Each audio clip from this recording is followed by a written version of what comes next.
Hey everybody, this is a quick video in case you have a Klipsch R-41PM or R-51PM Bluetooth speaker and you need to do a hard reset to the factory default settings on it. Now there are two main reasons you would want to do this. The first is troubleshooting. If the speaker is not connecting to Bluetooth or is not pairing with your device or isn't syncing or working or anything like that, a good troubleshooting step is to do a hard reset on it. Now you will need to reconnect it to Bluetooth devices because this will clear everything out, which brings me to the second reason you might want to do this.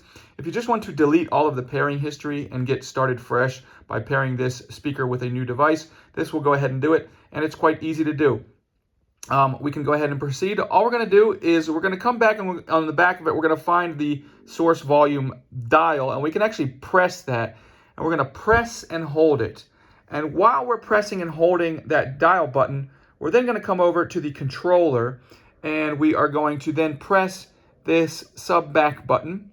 And then once we do that, we will release both buttons, and we will wait for the LED light on the speaker to begin to blink, at which point the speaker has been reset to its factory default settings.